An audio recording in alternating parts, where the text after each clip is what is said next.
Halo teman-teman, kami dari kelompok 11. Kali ini kami akan mempresentasikan materi kecerdasan buatan mengenai jaringan Meikulot-Spitz, jaringan HEP, dan perseptron.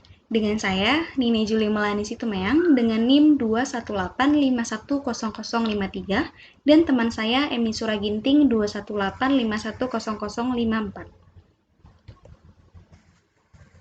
MC-Coulomb-Fitch. Model MC-Coulomb-Fitch merupakan model jaringan syaraf tiruan yang pertama ditemukan yang dikenalkan oleh Warren MC-Coulomb, ahli syaraf, dan Walter Fitch, ahli logika, pada tahun 1943. MC-Coulomb-Fitch digunakan untuk melakukan fungsi logika sederhana. Banyak prinsipnya yang masih digunakan pada jaringan syaraf tiruan saat ini. Fungsi aktivasi. Y sama dengan 0 jika net lebih kecil dari theta. Y sama dengan 1 jika net lebih besar sama dengan theta. Keterangan net merupakan total sinyal input, yaitu sama dengan X1, W1 ditambah X2, W2 ditambah X3, W3. Theta adalah nilai threshold neuron Y. Karakteristik MC-Coulomb-Fitch yaitu 1. Fungsi aktivasi neuron dalam biner, yaitu neuron meneruskan sinyal berarti aktivasi bernilai 1. Neuron tidak meneruskan sinyal berarti aktivasi bernilai 0. 2. Setiap neuron pada jaringan dihubungkan dengan jalur terarah yang memiliki bobot tertentu, yaitu 1. Jika bobot jalur bernilai positif, jalur diperkuat. 2. Sebaliknya, jika bobot jalur bernilai negatif, maka jalur diperlemah. 3. Seluruh jalur bernilai positif yang terhubung ke neuron tertentu, maka bobot sama. Bobot koneksi yang berbeda dapat terhubung ke neuron lain. 4. Setiap neuron memiliki nilai threshold tetap. 1. Yaitu jika net input ke neuron lebih besar dari threshold, neuron akan meneruskan sinyal atau fire. Dan threshold diset sedemikian sehingga setiap masukan yang memperlemah akan mencegah neuron meneruskan sinyal. 5. Bobot setiap jalur tidak ditentukan dengan proses pelatihan atau dilakukan secara analitis atau dengan coba-coba. 6. Sinyal mengalir dari suatu koneksi ke koneksi lain dalam satu satuan waktu. 7. MC-Coulomb-Fitch digunakan untuk memodelkan fungsi logika. MC-Coulomb-Fitch atau pengenalan fungsi logika N, yaitu ini merupakan tabel kebenaran dari N, di mana X1 bernilai 0011, X2 0101, Y 0001. Bila nilai bobot W1 dan W2 dibuat sama dengan 1 atau W1 sama dengan 1 dan W2 sama dengan 1, maka kita bisa menghitung jumlah seluruh input yang masuk untuk tiap-tiap data. Agar Y atau net memenuhi fungsi logika N, maka nilai ambang 0 pada fungsi aktivasi dibuat sama dengan 2. X1 maka akan menghasilkan X1 0011, X2 0101, net sama dengan sigma XI W, yaitu 0 dikali 1 ditambah 0 dikali 1 sama dengan 0, 0 dikali 1 ditambah 1 dikali 1 sama dengan 1, 1 dikali 1 ditambah 0 dikali 1 sama dengan 1, 1 dikali 1 ditambah 1 dikali 1 sama dengan 2. Y net sama dengan Y sama dengan 0 jika net lebih kecil sama dengan 2. Y sama dengan 1 jika net lebih besar sama dengan 2. HEP. Jaringan HEP diusulkan oleh Donald Olding HEP pada tahun 1949 yang memperkenalkan cara menghitung bobot dan bias secara interaktif. Model jaringan HEP adalah model pertama yang dapat belajar Pembelajaran dilakukan dengan memperbaiki nilai bobot secara kontinu. Kelemahan dalam jaringan HEP, pengenalan pola tidak hanya ditentukan oleh algoritma untuk merevisi bobot saja, tetapi representasi data juga ikut menentukan hasil pengenalan pola. Biasanya, representasi data yang digunakan pada jaringan HEP adalah bipolar. Dasar algoritma HEP. Prinsip model belajar HEP. 1. Proses belajar dilakukan secara interaktif. 2. Pada setiap interaksi pembelajaran, bobot sinopsis dan bobot bias diubah berdasarkan perkalian neuron-neuron di kedua sisinya, atau sisi input dan sisi output. Perubahan nilai bobot dilakukan dengan persamaan, yaitu WI baru sama dengan WI lama ditambah XI Y. 2. B baru sama dengan B lama ditambah Y. Algoritma HEP. 1.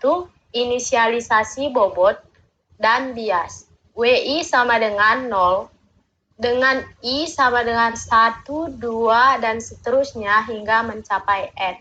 B sama dengan 0. 2. Untuk setiap pasangan input target, S dikurang T, lakukan hal berikut. 1. Set aktivasi unit input, yaitu XI sama dengan SI, atau I sama dengan 1, 2, dan seterusnya sampai N. 2.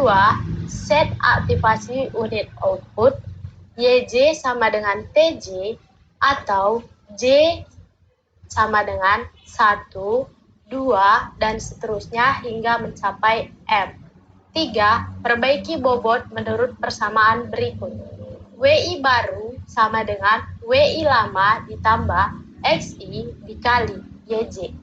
I sama dengan 1, 2, dan seterusnya hingga N, dan J sama dengan 1, 2, sampai mencapai bobot M. 4. Perbaiki bias menurut persamaan berikut, yaitu B baru sama dengan B lama ditambah Y. Baik, selanjutnya jaringan HEP untuk kasus pengenalan fungsi logika N. Nah, untuk pengenalan fungsi logika N dengan menggunakan jaringan HEP, sebenarnya ada 3. Yang pertama, masukkan dan keluaran biner atau 0 dan 1. Yang kedua, masukkan biner dan keluaran bipolar. Dan yang ketiga, masukkan dan keluaran bipolar atau minus 1 dan 1.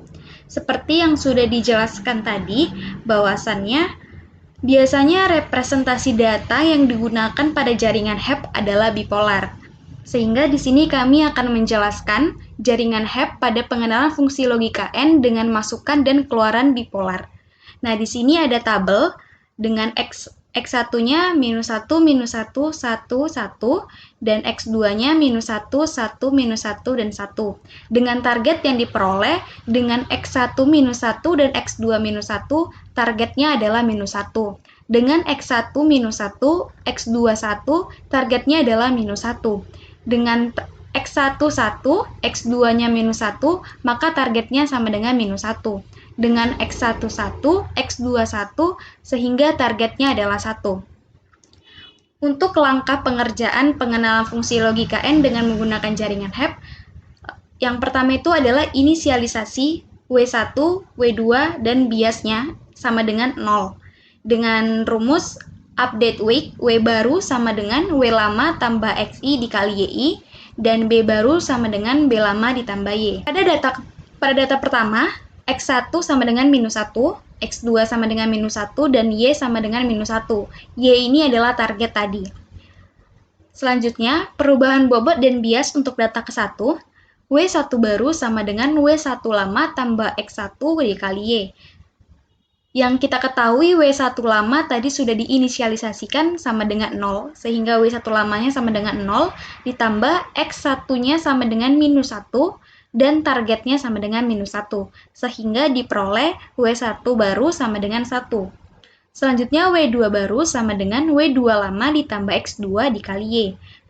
Yang kita ketahui W2 lama sama dengan 0, X2-nya sama dengan minus 1, dan targetnya sama dengan minus 1, sehingga diperoleh W2 baru sama dengan 1. B baru sama dengan B lama tambah Y. Dengan kita ketahui bias yang lama itu sama dengan 0, dan targetnya sama dengan minus 1, sehingga diperoleh B barunya sama dengan minus 1. Selanjutnya pada data kedua, diperoleh X1-nya minus 1, X2 1, dan targetnya minus 1. Perubahan bobot dan bias untuk data kedua, W1 barunya sama dengan W1 lama tambah X1 dikali Y. Nah, W1 lama ini yang kita gunakan bukan lagi yang sudah diinisialisasi sama dengan 0, tetapi kita menggunakan pada perubahan bobot dan bias yang sudah dilakukan pada data ke-1. Nah, di sini diketahui W1 barunya sama dengan 1, sehingga W1 lamanya yang digunakan yang ini, 1. Jadi, W1 lamanya 1, X1-nya minus 1, Y-nya sama dengan minus 1, sehingga diperoleh W1 barunya sama dengan 2.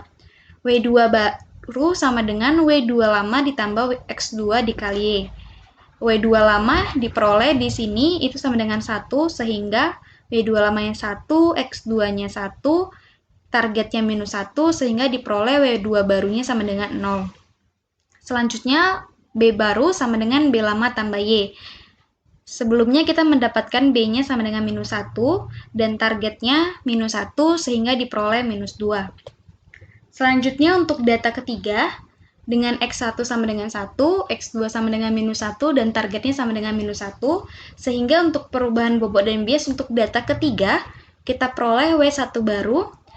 Nah, W1 lamanya kita menggunakan yang sebelumnya, itu diperoleh 2, dan X1-nya 1, dengan targetnya minus 1, sehingga diperoleh W1 barunya sama dengan 1. W2 baru dengan W2 lama yang sebelumnya kita mendapatkan nilainya 0, lalu X2-nya sama dengan minus 1 dan targetnya minus 1, sehingga diperoleh W2 barunya sama dengan 1. Selanjutnya untuk B baru sama dengan B lama tambah Y. Dengan B lama yang sudah kita dapatkan itu minus 2, dan targetnya minus 1, sehingga diperoleh B barunya sama dengan minus 3. Selanjutnya pada data keempat, dengan data X1 sama dengan 1, X2 1, dan targetnya sama dengan 1. Perubahan bobot dan bias untuk data keempat, W1 baru, dengan W1 lamanya itu dapatnya 1, X1-nya 1, dan targetnya 1, sehingga diperoleh W1 baru sama dengan 2.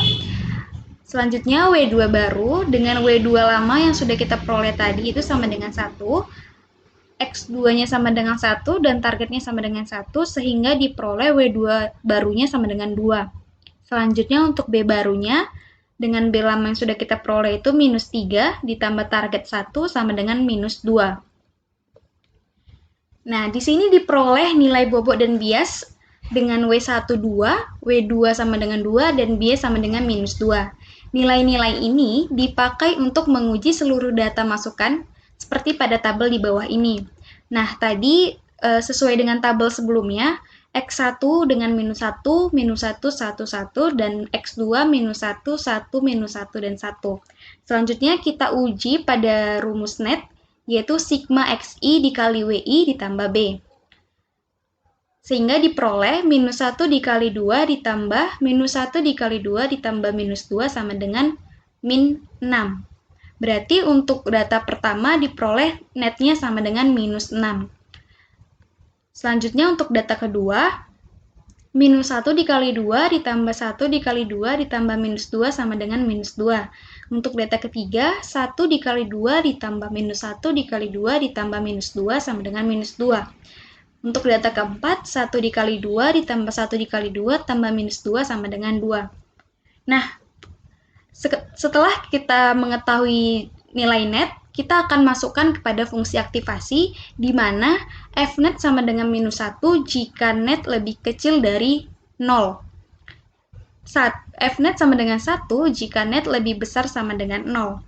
Nah, untuk data pertama kita memperoleh netnya sama dengan minus 6, sehingga karena netnya minus 6, maka Fnet yang diperoleh adalah minus 1. Untuk data kedua, dengan net minus 2, maka diperoleh Fnet-nya sama dengan minus 1.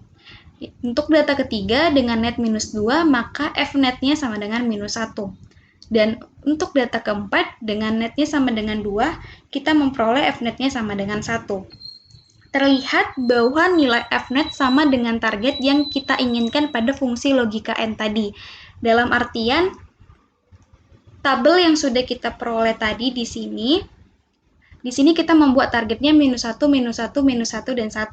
Dan pada hasilnya, kita memperoleh Fnet-nya sesuai dengan nilai target pada tabel yang sebelumnya dengan nilai minus 1, minus 1, minus 1, dan 1.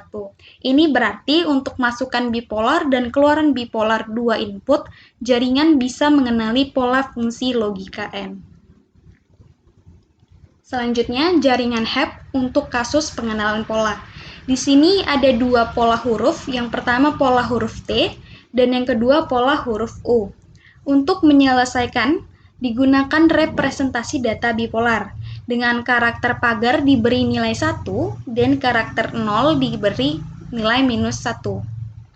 Nah, pada pola 1, kita membaca matriksnya dari kiri ke kanan, sehingga diperoleh X1, X2, X3, X4, X5, X6, X7, X8, X9.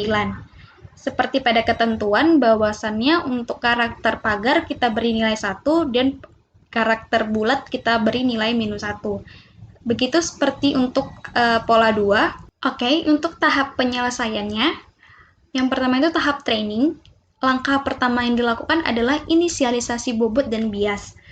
Dengan W1 sampai W9 sama dengan 0, dan biasnya atau B sama dengan 0. Selanjutnya, perubahan bobot dan bias untuk pola ke-1.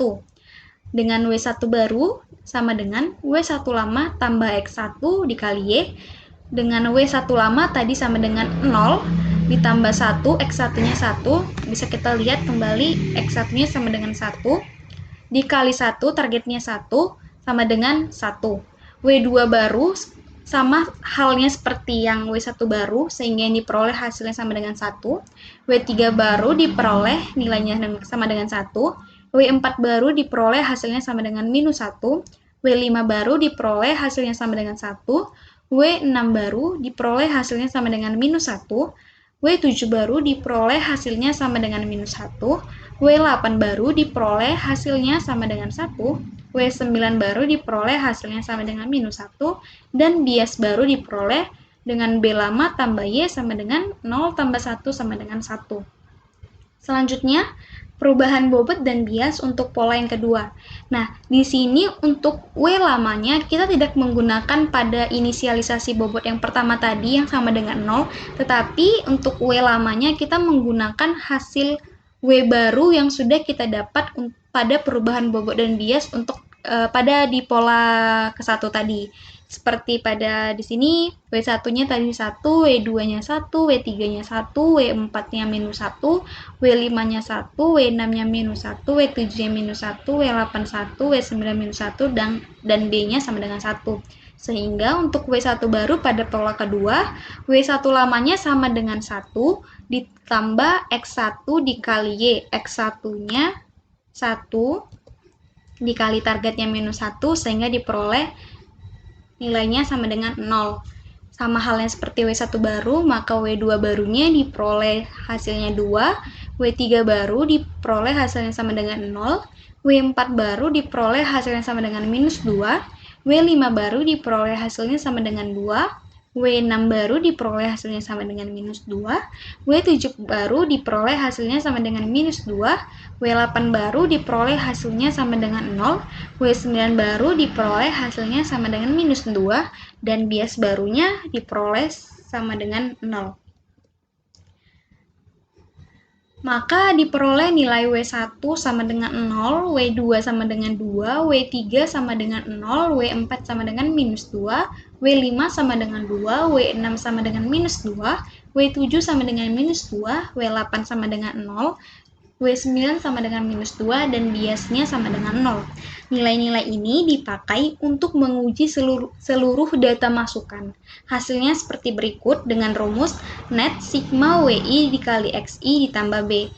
Dikarenakan tadi kita mendapatkan biasnya sama dengan 0, maka kita hanya membutuhkan rumusnya sigma WI dikali XI. Sehingga pada tahap testing untuk pola yang pertama, netnya sama dengan 0 dikali 1 ditambah 2 kali 1 ditambah 0 kali 1 ditambah minus 2 dikali minus 1 ditambah 2 dikali 1 ditambah minus 2 dikali minus 1 ditambah minus 2 dikali minus 1 ditambah 0 dikali 1 ditambah minus 2 dikali minus 1 sehingga diperoleh 12. Dengan F net sama dengan 12 itu lebih besar sama dengan 0 sehingga F netnya sama dengan 1 sehingga F net ini sesuai dengan nilai target pada pola ke-1 yaitu nilainya 1. Selanjutnya tahap testing untuk pola kedua dengan net 0 kali 1 ditambah 2 dikali minus 1 ditambah 0 dikali 1 ditambah minus 2 dikali 1 ditambah 2 dikali minus 1 ditambah minus 2 dikali 1 ditambah minus 2 dikali 1 ditambah 0 dikali 1 tambah minus 2 dikali 1 sama dengan minus 12. Sehingga dengan net minus 12 itu lebih kecil dari 0 sehingga F netnya sama dengan minus 1. Sehingga F netnya ini sesuai dengan nilai target pada pola kedua yaitu minus 1. Selanjutnya untuk tahap pengujian, di sini kita menggunakan pola yang diuji dengan matriks berikut. Lalu kita buat ke matriks sehingga diperoleh dengan inputan 1, 1, minus 1, minus 1, 1, minus 1, 1, 1, dan minus 1. Selanjutnya, setelah kita ubah dalam bentuk matriks, kita langsung masukkan, kita uji dalam rumus net, yaitu 0 kali 1 ditambah 2 kali 1 ditambah 0 dikali minus 1 ditambah minus 2 dikali minus 1 ditambah 2 dikali 1 ditambah minus 2 dikali minus 1 ditambah minus 2 dikali 1 ditambah 0 dikali 1 tambah minus 2 dikali 1 sama dengan 8. Sehingga netnya sama dengan 8 berarti lebih besar sama dengan 0 sehingga F netnya sama dengan 1. Maka pola yang kita uji ini diklasifikasikan dalam kategori pola pertama dikarenakan pola pertama tadi dengan huruf T kita mendapatkan targetnya sama dengan 1. Nah, pada pola yang kita uji ini kita mendapatkan F netnya sama dengan 1 sehingga pola yang kita uji itu diklasifikasikan dalam kategori pola yang pertama atau huruf T. Selanjutnya perseptron. Perseptron diperkenalkan oleh Rosenbold 1962 dan Minsky-Papert 1969. Perseptron merupakan model dengan aplikasi dan pelatihan yang terbaik pada masa tersebut. Perseptron merupakan jaringan satu layer yang menyerupai arsitektur jaringan HEP. Perbedaan perseptron dengan jaringan HEP yaitu yang pertama, fungsi aktivasi memiliki nilai minus 1, 0, dan 1. Iterasi dilakukan terus-menerus hingga seluruh keluaran sama dengan target yang ditentukan. Yang ketiga, perubahan bobot hanya dilakukan bila keluaran jaringan tidak sama dengan target. Yang keempat, terdapat parameter laju pemahaman yang menentukan kecepatan iterasi. Perseptron memiliki keunggulan dibandingkan dengan jaringan HEP karena adanya beberapa hal. Yang pertama, pelatihan dilakukan terus hingga jaringan dapat mengerti pola yang ditentukan. Yang kedua, bobot tidak selalu dimodifikasi pada setiap iterasi. Jika terdapat perbedaan, baru bobot tersebut dimodifikasi. Yang ketiga, modifikasi bobot menggunakan laju pemahaman yang dapat diatur. Tidak hanya ditentukan oleh perkalian antara target dan masukan saja. Algoritma perseptron untuk kasus pengenalan pola. Yang pertama, nyatakan tiap pola masukan sebagai vektor bipolar yang elemennya adalah tiap titik dalam pola tersebut. Yang kedua, berikan nilai target sama dengan 1 jika pola masukan menyerupai huruf yang diinginkan, dan berikan nilai target sama dengan minus 1 jika sebaliknya. Inisialisasi semua bobot dan bias. Set learning rate di mana alpha lebih besar dari 0 dan lebih kecil sama dengan 1 untuk penyederhanaan set sama dengan 1. Dan set nilai threshold atau theta untuk fungsi aktivasi. Yang keempat, untuk setiap pasangan pembelajaran, lakukan yang pertama hitung respon untuk unit output. Yang kedua, masukkan ke dalam fungsi aktivasi. Yang ketiga, bandingkan nilai output jaringan dengan target. Jika output jaringan tidak sama dengan target, maka W1 baru sama dengan WI lama tambah alpha dikali T dikali XI. Dan B baru sama dengan B lama ditambah alpha dikali target. Namun jika output jaringan sama dengan target, maka WI baru sama dengan WI lama dan B baru sama dengan B lama. Yang selanjutnya, lakukan iterasi terus-menerus hingga semua pola memiliki output jaringan yang sama dengan targetnya. Artinya, bila semua output jaringan sama dengan target, maka jaringan telah mengenali pola dengan baik dan iterasi dihentikan. Untuk rumus perhitungan respon, net sama dengan sigma XI dikali WI ditambah B. Dengan fungsi aktivasi bipolar, yaitu Fnet sama dengan 1 jika net lebih besar dari theta. Fnet sama dengan 0 jika net lebih besar sama dengan minus theta dan lebih kecil sama dengan theta. Fnet sama dengan minus 1 jika net lebih kecil dari minus theta. Perseptron untuk kasus pengenalan pola, di sini kami menggunakan pola huruf T seperti pada matriks berikut. Dengan karakter pagar kita ubah nilainya menjadi 1 dan karakter bulat kita ubah nilainya menjadi minus 1.